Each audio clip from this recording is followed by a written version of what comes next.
जय जिनेन्द्र।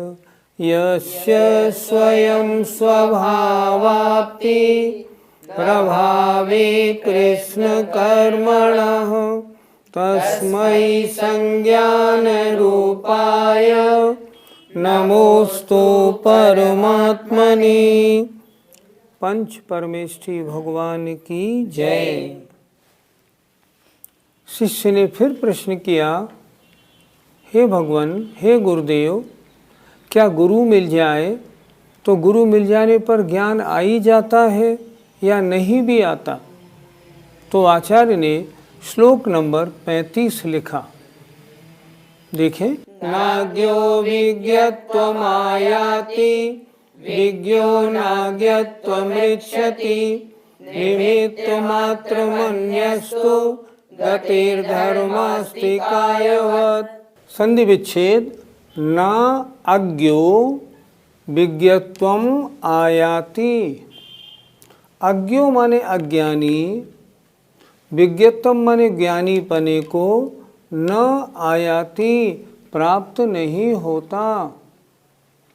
अज्ञानी है, गुरु कितना ही पढ़ाए उसमें ज्ञान कहाँ से आ जाएगा? नहीं होता। और विज्ञो जो ज्ञानी है, न अज्ञत्वम इच्छति, वो अज्ञत्वपने को, अज्ञानी पने को नहीं प्राप्त होता है। अज्ञानी कभी ज्ञानी पने को प्राप्त नहीं होता और ज्ञानी कभी अज्ञानी पने को प्राप्त नहीं होता, जब तक कि स्वयं वांछा ना करे। स्वयं अभिलाषा करेगा तो होगा, नहीं तो नहीं होगा। क्या लिखा? निमित्त मात्रम अन्यस्तु। अन्य जो गुरु आदि हैं वो तो निमित्त मात्र हैं। ज्ञानी बनना है, स्वयं ज्ञानी बनने की इच्छा करो तब ज्ञानी बनोगे।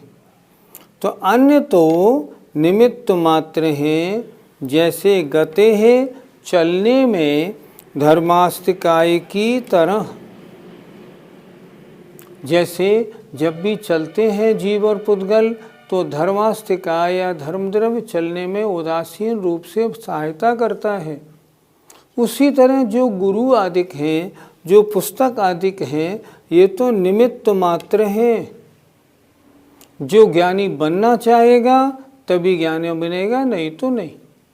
फिर देखें, जो अज्ञानी है वो विज्ञत्वम ज्ञानी पने को न आयाति प्राप्त नहीं होता है।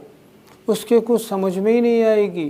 कितने ही प्रवचन सुने, कितने ही शास्त्रों को पलटे, जहाँ की तहाँ ही रहेगा वो। और विज्ञो जो ज्ञानी है, अज्ञत्वम न इच्छति, वो अज्ञानी पने को प्राप्त नहीं होता।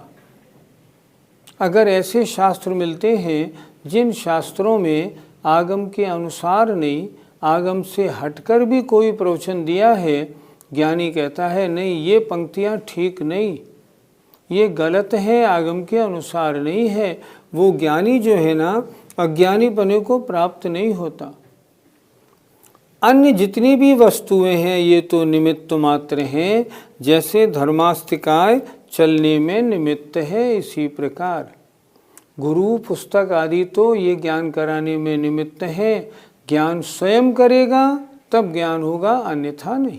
पंडित जी, अज्ञानी ज्ञानी पने को प्राप्त क्यों नहीं हो सकता? सुनते हैं कि जो अभव्य है वो हजारों बार तीर्थंकर या गणधर या आचार्यों का उपदेश सुने, फिर भी ज्ञानी कभी नहीं बन सकता। वो तो अज्ञानी या मिथ्या ज्ञानी ही रहेगा। शास्त्रों में उल्लेख मिलता है जो अभव्य हैं वो कहाँ तक कितना ज्ञान प्राप्त कर सकते हैं? 11 अंग तक का ज्ञान प्राप्त कर सकते हैं। जो मिथ्या दृष्टि है वो कहाँ तक प्राप्त कर सकते हैं? 11 अंग 10 पूर्व तक का ज्ञान प्राप्त कर लेते हैं। लेकिन अभव्य 11 अंग का ज्ञान प्राप्त करने के बावजूद भी अज्ञानी ही बना रहता है। उसका ज्ञान सम्यक ज्ञान होता नहीं, मिथ्या ज्ञान रहता है। इसी तरह जो ज्ञानी है उसे कैसे ही निमित्त उल्टे सीधे मिले, वो अपने ज्ञान से बिल्कुल नहीं हटता। ज्ञान की बातों में जो और जितनी मिलावटें होती हैं वो उनसे अलग करता है। आज बहुत से ऐसे ग्रंथ प्रकाशित हैं जिनमें मूल गाथा ठीक है, अन्वय भी ठीक है, नीचे भावार्थ में उन्होंने अपनी मन मर्जी लगा दी है। अगर ऐसा कोई ज्ञानी होगा और वो उसको पढ़ेगा, वो उन लाइनों को काट देगा, नहीं ये लाइनें ठीक नहीं। हमने भी ऐसे बहुत से ग्रंथ देखे हैं जिनमें ऐसी मिलावट होती है। समझदार को अगर कोई गलत पढ़ाना चाहे वो नहीं पढ़ता, नहीं वास्तविकता यही है, मैं तो अपनी मान्यता ऐसी ही बनाऊंगा। पंडित जी, ज्ञानावरण का क्षयोपशम होगा तो ज्ञान मिलेगा, उसमें गुरु क्या कर सकते हैं? अगर ऐसा ही है तो फिर इतने स्कूल, कॉलेज और विद्यालय क्यों खोले गए? फिर तो जिनके ज्ञान का क्षयोपशम है बिना विद्यालय में गए और ज्ञानी बन जाए, पर ऐसा तो कभी होता नहीं। ज्ञान का क्षयोपशम माने आत्मा में योग्यता तो है, पर वो योग्यता प्रकट करने के लिए जब तक गुरु नहीं होगा, जब तक विद्यालय नहीं होगा, जब तक कोई पढ़ाने वाला नहीं होगा, तब तक वो चीज़ सामने नहीं आएगी। सामर्थ्य होना अलग बात है, सामर्थ्य का प्रकट होना अलग बात है। हाँ, ये निश्चित है, अगर ज्ञानावरण कर्म का क्षयोपशम नहीं है तो कितनी ही सभा और मीटिंग अटेंड कर ले, उसको ज्ञान नहीं होगा। क्यों? योग्यता का अभाव है। ले और योग्यता हो और गुरु न मिले तो भी ज्ञान का अभाव रहता है। अन्यथा कहीं भी गुरुओं के पास पढ़ने को कोई नहीं भेजा जाता, पर ऐसा नहीं होता। गुरु के सानिध्य में ही ज्ञान प्राप्त होता है। जैसे धर्मास्तिकाय होने पर ही हम चलते हैं, धर्मास्तिकाय नहीं है वहाँ नहीं चलता कोई। कैसे? देखें, जैसे जितने सिद्ध भगवान हैं, यहाँ से जो सिद्ध होते हैं वो ऊपर जाके रुक जाते हैं। कहाँ? लोकांत में वो आत्माएं स्थिर हो जाती हैं। आगे क्यों नहीं जाती? क्योंकि आगे धर्म द्रव्य का अभाव है। धर्म द्रव्य का अभाव है या उन मुक्त आत्माओं में ऊपर जाने की शक्ति नहीं है। नहीं, गलत बिल्कुल। वर्तमान में कुछ लोग ऐसा मानते हैं। तत्वार्थ सूत्र का एक सूत्र है धर्मास्तिकाया भावात, उसके भावार्थ में कुछ लोगों ने अर्थ का अनर्थ कर दिया। सूत्र का अर्थ तो बैठता है धर्मास्तिकाय का अभाव होने से सिद्ध आत्माएं लोकांत से ऊपर नहीं जाती हैं। अर्थ तो वही लिखा, भावार्थ में उन्होंने गड़बड़ी कर दी। उन्होंने लिख दिया ऐसा नहीं, उन सिद्ध भगवानों में वहीं तक जाने की शक्ति है, इसलिए वो आगे नहीं जाते। ये सब गलत हो गया। ज्ञानी अगर पढ़ेगा वहाँ क्रॉस लगा देगा, वो अज्ञानी अज्ञानपने को प्राप्त नहीं होता। वो जानता है ये चीज़ गलत है। सिद्ध आत्मा में तो निरंतर ऊर्ध्वगमन की शक्ति है। आगे निमित्त का अभाव होने से सिद्ध आत्माएं अलोकाकाश की ओर नहीं जाती। तो वास्तविकता है, उसको उसी प्रकार समझना चाहिए। समोसरण में अभव्य जीव और मिथ्या दृष्टि जाते हैं या नहीं जाते? पहली बात, तीर्थंकर भगवान की जो सभा लगती है उसका नाम समोसरण नहीं, समवसरण है। हम सब लोग उसका उच्चारण करते हैं समोशरण, नहीं, समवशरण। तो समवशरण में अज्ञानी मिथ्या दृष्टि अभव्य जाते हैं कि नहीं जाते, इस बारे में विभिन्न आचार्यों ने विभिन्न मत दिए हैं। तिलोय परिणतिकार तो कहते हैं कि समवशरण में ना मिथ्या दृष्टि जाते हैं ना अभव्य जाते हैं। हरवंश पुराणकार कहते हैं समवशरण में अभव्य नहीं जाता लेकिन मिथ्या दृष्टि जाते हैं। लेकिन उत्तर पुराणकार कहते हैं कि समवशरण में मिथ्या दृष्टि भी जाते हैं और अभव्य भी जाते हैं। शिष्य ने फिर प्रश्न किया, हे गुरुदेव, हमें आत्मचिंतन करना हो, कैसे आत्मचिंतन करें? तो अगले श्लोक में आचार्य ने आत्मचिंतन की विधि बताई है कि इसका प्रोसेस ये है। देखिए श्लोक नंबर 36, अवचित्त विक्षेप एकांते तत्व संस्थितः अभ्यसेदभियोगेन योगी तत्त्वं निजात्मनः। आत्म ध्यान करने वाला योगी कैसा होना चाहिए, उसके लिए बता रहे। अभवत चित्त विक्षेप, जिसके चित्त में विक्षेप माने विकल्प अभवत नहीं है। सबसे पहले तो अपने मस्तिष्क को, अपने मन को समस्त विकल्पों से दूर करे। फिर एकांते, जो एकांत में स्थित है, तत्व संस्थितः, तत्व के चिंतन में लगा हुआ है, ऐसा योगी अभियोगेन, बड़ी सावधानी से, बड़े प्रयत्न पूर्वक अभ्यसेत, अभ्यास करे। किसका? निजात्मनः तत्वम, अपने आत्म तत्व का। आत्मचिंतन करना है तो इतनी बातें परम आवश्यक हैं, इनके बिना आत्मचिंतन होगा नहीं।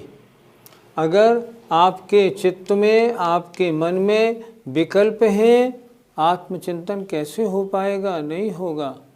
चिंतन तो एक ही चीज़ का हो सकता है, राग द्वेष का कर लो, स्त्री पुत्र का, शरीर का, व्यापार का या आत्मा का।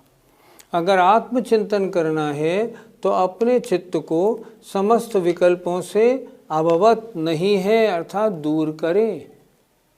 दूसरी बात, एकांते, जिस स्थान में हल्ला गुल्ला है, डिस्टरबेंस है, शोर है, ऐसे स्थान पर अगर मन लगाएगा नहीं लगेगा।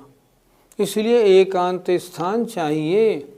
जंगल कोई ऐसा हो जहाँ कोई डिस्टरबेंस नहीं हो, मंदिर में ऐसा कोई ऊपर स्थान हो जहाँ कोई हल्ला शोर नहीं हो, ऐसा स्थान चाहिए।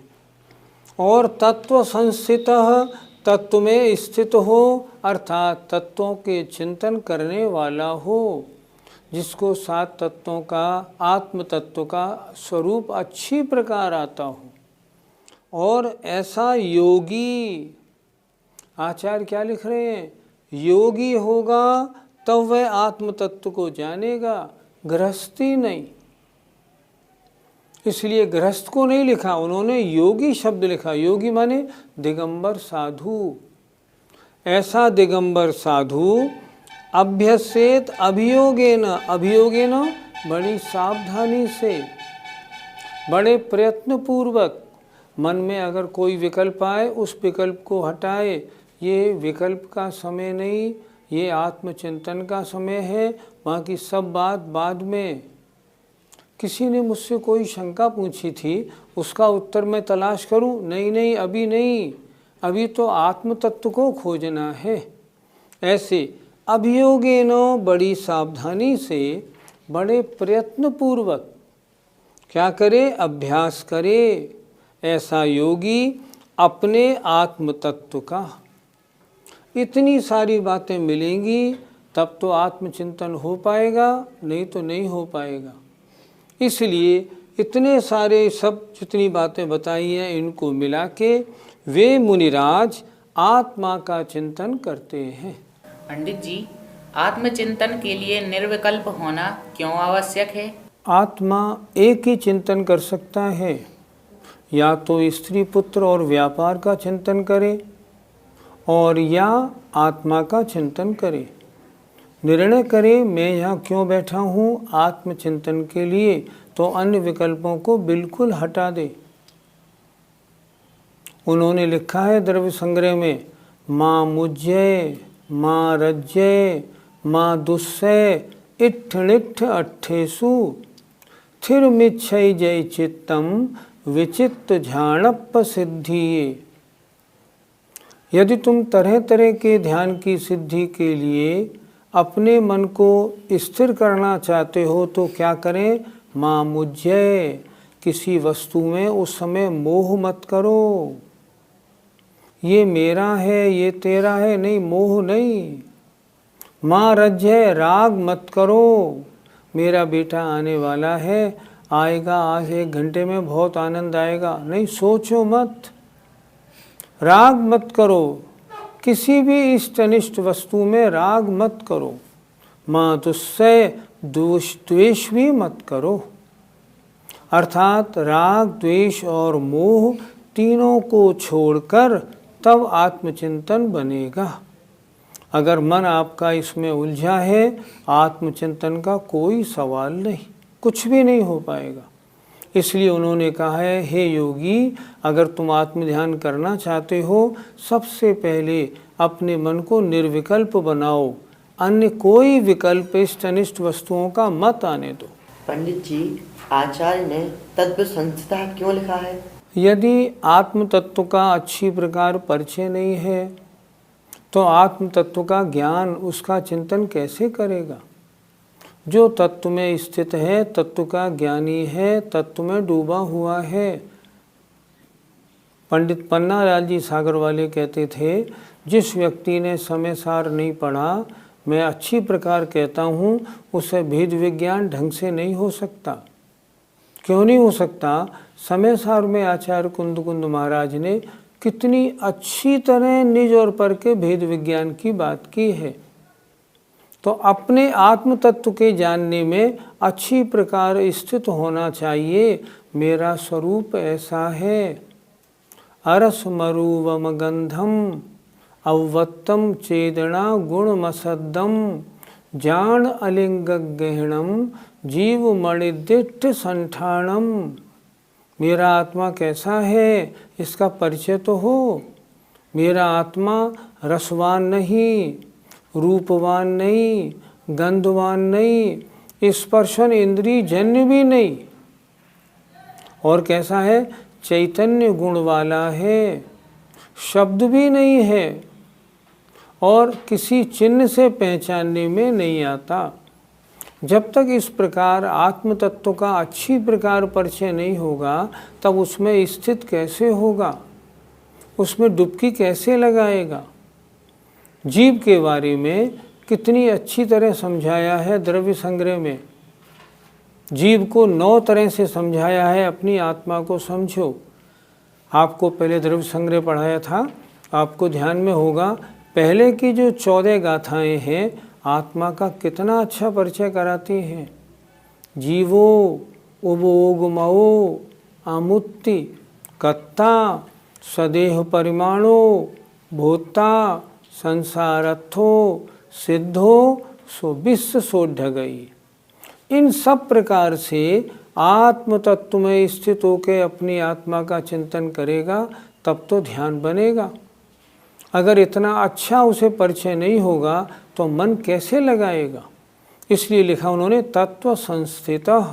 पंडित जी, एक शब्द दिया है अभियोगेन, इससे क्या समझना चाहिए? अभियोगेन, बड़ी सावधानी पूर्वक, बड़ी तैयारी से, बड़े प्रयत्न से, पूरे लगकर जुटकर आत्मचिंतन करे। अर्थात जिस समय आत्मचिंतन के लिए बैठे, उस समय शरीर से अन्य क्रिया नहीं करे। उस समय अगर मान लो मच्छर आदि काटें, मक्खी आदि कोई ऊपर आके बैठ जाए, उस ओर चिंतन बिल्कुल ध्यान ना दे। आत्मचिंतन में जब लगा है तो आत्मा के अलावा अन्य वस्तु का ध्यान ना करे। आत्मचिंतन में तो जो हितकारी वस्तुएं हैं, मंदिर है, मूर्ति है, उनका चिंतन भी करना नहीं बताया। ये शुभ चिंतन है। आत्मचिंतन इससे भी ऊंचा है। आत्मचिंतन में मेरी आत्मा का क्या स्वरूप है, इसका जब चिंतन करता है तो अन्य जो उपादेय वस्तुएं हैं उनका चिंतन नहीं करता, ज्ञेय वस्तु का चिंतन करता है। आचार्य श्री ने कहा था, वस्तु 3 प्रकार की होती हैं, हे, उपादेय और ज्ञेय। हे वस्तुएं कौन है? अपने स्त्री पुत्र व्यापार आदि, ये हेय हैं। अगर इनका चिंतन करेगा तो पाप बंद होगा। उपादेय वस्तुएं कौन सी हैं? जिन बिंब, जिनालय, जिन गुरुदेव, ऐसों का चिंतन करेगा, ये उपादेय वस्तुएं हैं, इनसे पुण्यबंध होगा। लेकिन जब ध्येय या ज्ञेय वस्तु का चिंतन करेगा, उस समय तो पुण्य पाप से रहित होके अपने आत्मचिंतन में डूब जाएगा। इसलिए उस समय पूरे प्रयत्न पूर्वक आत्मचिंतन करे। अभियोगेन बड़ी सावधानी से, बड़े प्रयत्न से, पूरी मेहनत से आत्मा का चिंतन करे। पंडित जी, क्या गृहस्थ को आत्मचिंतन नहीं होता? कुछ लोग तो गृहस्थों में भी आत्मचिंतन मानते हैं। ज्ञानार्णवकार ने बहुत स्पष्ट लिखा है। उन्होंने लिखा है, कदाचित सूर्य पश्चिम से उग सकता है, कदाचित विधवा के, कदाचित बांझ के लड़के की शादी हो सकती है, जबकि संभव नहीं, बांझ के लड़का कैसा, पर उसकी भी शादी हो सकती है। आकाश के पुष्पों से सहरा बनाया जा सकता है, परंतु गृहस्थ अवस्था में ध्यान नहीं होता। आचार्यों ने यहाँ तक लिखा है, जो गृहस्थ अवस्था में शुद्धोपयोग या आत्मचिंतन मानते हैं, उन्होंने अभी शास्त्रों का स्वाध्याय नहीं किया। मन मानने के लिए तो आप अपने को भगवान मान ले तो क्या बुराई है, माने, कोई आपत्ति थोड़ी है, पर शुद्धोपयोग तो शुद्धोपयोग ही है। शुद्धोपयोग किसे कहते हैं? कषाय रहित अवस्था में होने वाला उपयोग। चतुर्थ गुणस्थान वर्ती में गृहस्थी में फंसा हुआ है, कषाय रहित परिणाम कैसे बन सकते हैं? बन ही नहीं सकते। स्पष्ट मोक्ष मार्ग प्रकाशक में टोडरमल जी ने लिखा है, शुद्धोपयोग तो करणान योग की अपेक्षा 11-12वें गुणस्थान में होता है, क्योंकि उससे पहले तक कषाय अवस्था रहती है। वास्तव में तो आत्मा में जो डुबकी लगती है वो कषाय रहित अवस्था में लगती है। इसलिए गृहस्थ अवस्था में आत्मचिंतन नहीं हो सकता। तो क्या फिर आत्मचिंतन हम नहीं करें? नहीं हो सकता तो नहीं, भावना भाने में आपत्ति नहीं, प्रयत्न करने में बुराई नहीं, पर होगा नहीं। प्रयत्न करने में आपत्ति नहीं, क्योंकि प्रयत्न करना भी पुण्यबंध का कारण तो है। इसलिए अगर आत्मचिंतन करना हो, पहले चित्त को निर्विकल्प करो, दूसरी बात एकांत स्थान में जाओ, तीसरी बात अपनी आत्मा में ठहरो, और पूरे प्रयत्न पूर्वक आत्मा का चिंतन जब करेंगे तब आत्मचिंतन होगा। जय जिनेन्द्र।